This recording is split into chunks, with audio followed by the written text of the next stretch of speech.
Hello friend, hi, this is your guide. Today we are going to discuss about the daily current affair quiz UPSC prelims 2020।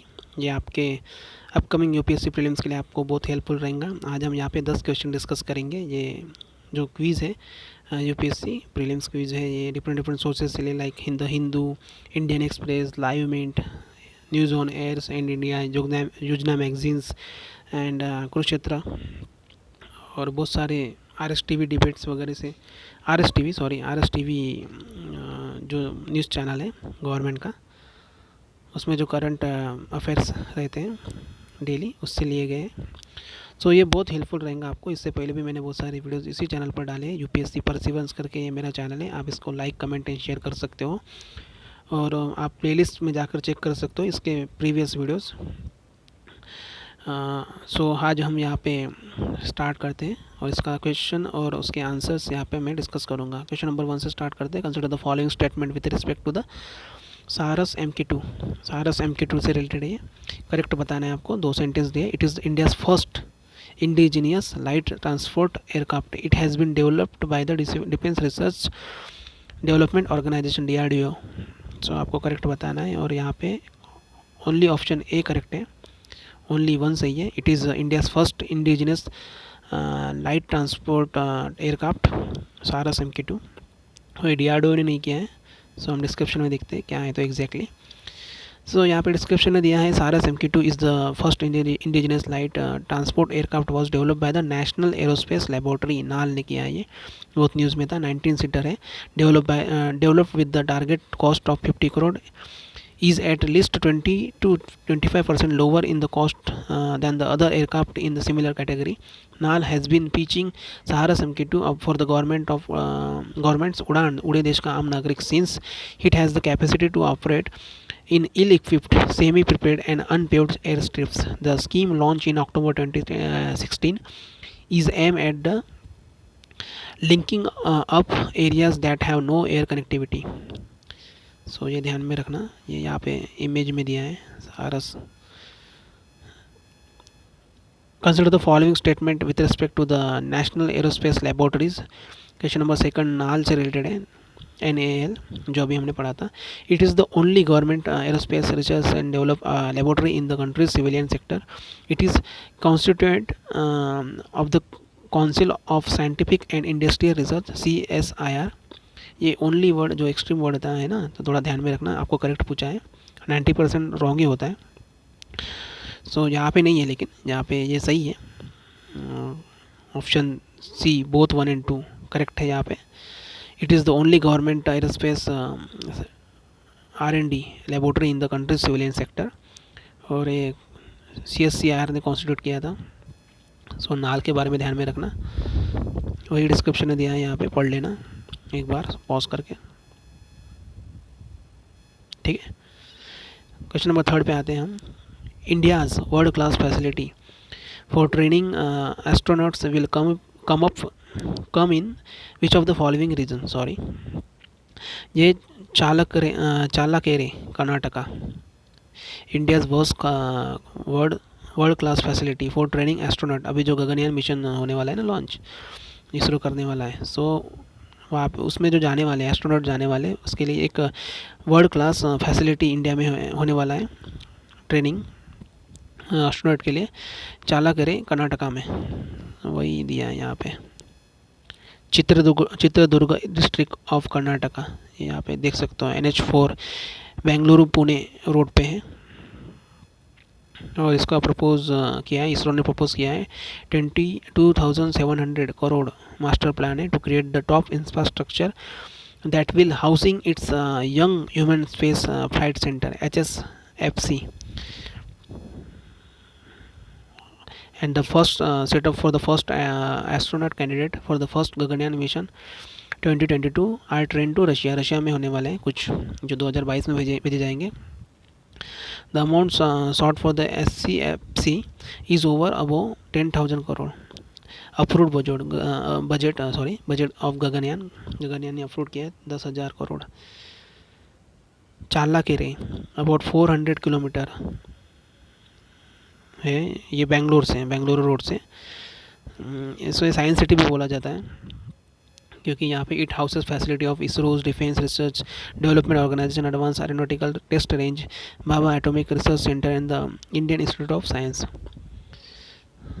ये कुछ इसरो की मतलब और भी facilities देता है इनको।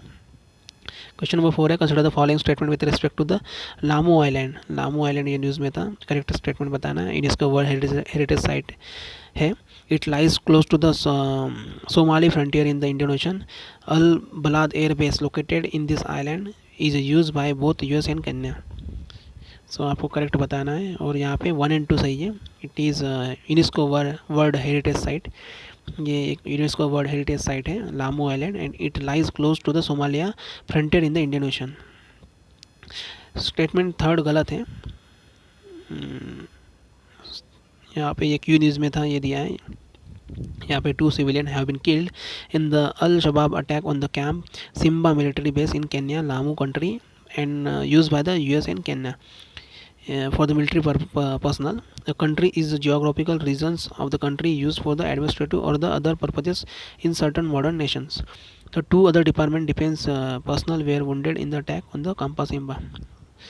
So ये यूनेस्को वर्ल्ड हेरिटेज साइट है, यहाँ पे दिया है। And several rockets fell inside Iraq's Baghdad heavily fortified green zone which houses of the United State embassy and Al Balad air force.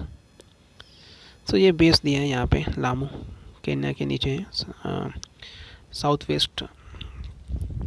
East side में, सॉरी। क्वेश्चन नंबर 5 पे आते हैं। Consider the following statement with respect to the KIRAN scheme. KIRAN scheme के बारे में यहाँ पे आपको करेक्ट बताना है। 3 स्टेटमेंट दिए। It is the women exclusive scheme at the department of science and technology. It is mandate to bring the gender parity in science and technology through gender mainstreaming. Third consolidation of the university research and innovative and excellence in women university. Curie is another components of Kiran. So इसका सही है D, तीनों ही sentence correct है। Option D सही है 1, 2 and 3। And यहाँ पे ये 3 सेंटेंस दिए, आप पॉज करके इसको पढ़ सकते हो। उसके बाद में यहाँ पे डिस्क्रिप्शन में पढ़ते हैं हम। यहाँ पे in the year 2014 department of science and technology restructured the women specific programme under the one umbrella called Kiran knowledge innovative in research advancement through nurturing. Through Kiran DST is not only addressing various issues related to the women scientists, unemployment, break in career, relocation, etc., but is also aimed at providing opportunities in the research, entrepreneurship, science, communication, technology development, demonstration, and self-employment. In addition, consolidation of the university research for innovation and excellence in women's university, CURIE का full form है ये, consolidation of university research for innovation and excellence in women universities is the another component of KIRAN that focuses to develop state-of-the-art infrastructure to help large number of women to enhance their science and technological skills and knowledge in order to make fulfilling career in their domain. Besides promoting research culture in such institutions, further Kiran is providing budgetary support for creating women and technology park and WTP, where the appropriate science and technology packages for the women are developed to improve the livelihood and the health and nutrition, besides reducing drudgery in order to enhance their quality of life. So ये किरण के बारे में दिया था। Question number 6 पर आते हैं हम। Consider the following statement with respect to the new emerging and strategic technologies. NEST के बारे में यहाँ पे पूछा है, new emerging and strategic technologies. 2 sentence दिए, करेक्ट बताना है आपको। It is the nodal division under the ministry of finance to increase the investment coordination with the foreign countries. The division holds responsibility for matter that involves the negotiation with the multilateral fora like United Nations, G20. So आपको correct बताना है और इसका answer है B, only second statement सही है। Next जो new emerging and strategic technology है, आप पॉज करके इसे पढ़ सकते हो। उसके बाद में हम यहाँ पे डिस्क्रिप्शन में आते हैं। Ministry of External Affairs created the Emerging and Strategic Technologies NEST. The division will work to increase the investment coordination among the states of the country and also with the foreign countries. It will help in the collaboration with the foreign partners in the field of 5G technology, 5G artificial intelligence, the division holds responsibility for the matters that involve negotiation with the multilateral like fora like UN and G20. This will help to safeguard the India's interest as such as forum governs the rule access to such technologies. So ये ministry of external affair ने किया था, ये ministry of finance ने नहीं किया था. तो नेक्स्ट के बारे में ध्यान में रखना. और यहाँ पे हम आते हैं क्वेश्चन नंबर 7 पे. Consider the following statement with respect to the export import bank of India. EXIM bank के बारे में यहाँ पे पूछा है, आपको करेक्ट स्टेटमेंट बताना है. और यहाँ पे 3 सेंटेंस दिए हैं. It is specialise financial institution wholly owned by the government of India. It was establish in 1982 under the export import bank of India act 1981. It extend lines of credits LOCs also to overseas the financial institutions and sovereign governments. 3 statement दिए हैं, आपको correct बताना है. सो ये तीनों statement correct है. Option D सही है इसका आंसर. 1, 2 and 3. यहाँ पे पॉज करके आप ये एग्जिम बैंक के बारे में यहाँ पे पढ़ सकते हो. तीनों स्टेटमेंट करेक्ट है. हम डिस्क्रिप्शन में जाते हैं और यहाँ पे पढ़ते हैं description. India extends $75 million lines of credit EXIM bank for the solar parks in Cuba में हमने दिए यहाँ पे line of credits. An agreement sign between the EXIM bank and bank exterior de Cuba. ये क्यूबा की government bank है. And export import bank of India EXIM bank is specialise financial institution only own by the government of India. मतलब इसे government of India control करती है fully. ये setup किया था 1982 में. और इसका जो एक्ट है 1981 से के अंडर आता है. It extends lines of credit to overseas financial institution regional development bank sovereign governments and other entities overseas. Bank facilitate two-way technology transfer by the financing import technology into India and invest abroad by the Indian companies for the setting up the joint ventures, subsidiaries or undertaking overseas acquisitions. To promote high-tech export from the India, the bank has a lending to program finance research and development activities of export-oriented companies. So ये EXIM के बारे में यहाँ पे दिया है. Question number 8 पे आते हैं. Consider the following statement with respect to the paddle fish. ये न्यूज़ में बहुत था और आपको करेक्ट बताना है. यहाँ पे देख सकते हो आप, करेक्ट आपको बताना है. 2 स्टेटमेंट दिए. They are related to the sturgeon and found only in Yangtze जो चाइना की रिवर है. In the world Chinese paddle fish is declare extinct मतलब वो विलुप्त हो चुकी है. करेक्ट बताना है आपको. और ओनली सेकंड यहाँ पे सही है. ये Chinese paddle fish is declare extinct और ये ओनली इन यांगजे रिवर पे नहीं है. ये ओनली वर्ड समटाइम्स मैंने कहा था आपको 90% रॉन्ग होता है.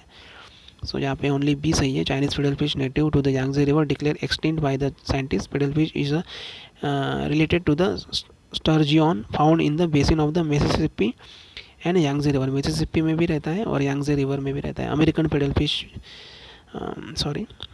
इसका साइंटिफिक नेम है Polyodon spathula also called as a Mississippi paddle ship spoon bill. ये 2.2 मीटर लॉन्ग होती है. 90 kg से भी बड़ी होती है इसका वेट.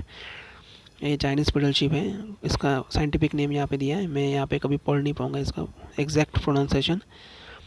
पेफुरस ग्लैडियस ये इसका प्रोनाउंसिएशन है. और इस inhabits the Yangtze river basin. ये रिवर उसी रिवर में रहती है, यांगजे रिवर में. The largest Chinese paddle fish में grow up to 3 metre. 3 metre से भी बड़ी होती है ये. इसका लेंथ एंड वेट 300 kg का होता है. American paddle fish is classified as a vulnerable. ध्यान में रखना, कभी कभी पूछ लिया जाएगा. और Chinese paddle fish is declare as a extinct, इसलिए वो सेकंड स्टेटमेंट सही था.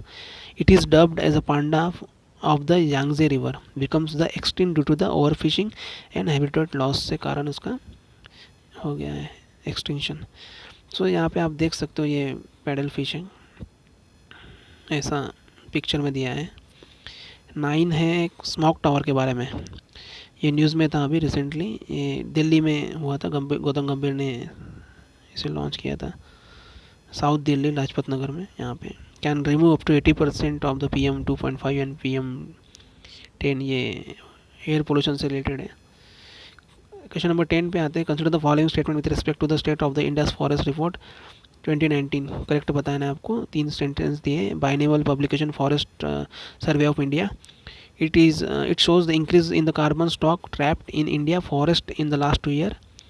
और थर्ड है except Assam and Tripura all states in the north eastern region show the increase in the forest cover।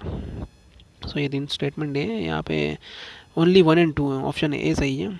ये आसाम और त्रिपुरा छोड़कर ऑल नॉर्थ ईस्टर्न स्टेट में नहीं है, ये कुछ एक्सट्रीम वर्ड हो गया। सो ये यहाँ पे हम डिस्क्रिप्शन में देखते हैं, ये बाइनियल रिपोर्ट है, Indian state forest report ISFR 2019 release करता है ministry of environment, forest and climate change. ये बाइनियल रिपोर्ट है फॉरेस्ट सर्वे ऑफ इंडिया का, organise by under the MOEFCC।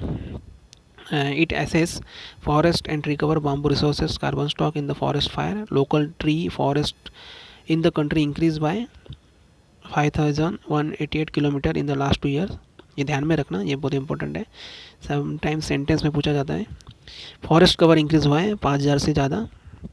और except Assam and Tripura all state in north eastern state show the decrease in the forest cover. Increase नहीं हुआ है, decrease हुआ है। The assessment shows a decrease in the forest cover to extent of 765 square kilometer, 0.45% in the northeastern region। The mangrove cover in the country has increased by 54 square kilometer, 1.10% as compared to the previous assessment। mangrove cover increase हुआ है, but जो assessment show decrease in the forest cover, जो north eastern side में है, decrease हुआ है forest cover. सो ये कुछ कंफ्यूजिंग स्टेटमेंट हैं, आप ध्यान में रखना बराबर। एक यहाँ पे इंक्रीज़ नहीं हुआ है, डिक्रीज़ हुआ है, सो ध्यान में रखना ये, इसलिए ऑप्शन थर्ड ये गलत था। सो मैं पॉज करता हूँ यहाँ पे, आप देख सकते हो यहाँ पे, एक पॉज करके से पढ़ सकते हो डिटेल में।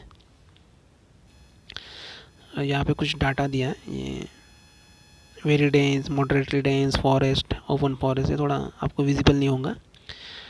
ईयर बाय ईयर दिया है आपको, हर 2 साल में होता है, 2019 में होता है, 2017 में, 2015 में, 2013 में, 2011 में हुआ था। सो ये रिपोर्ट दी है। उसके बाद हमने ये आज 10 क्वेश्चन डिस्कस किए।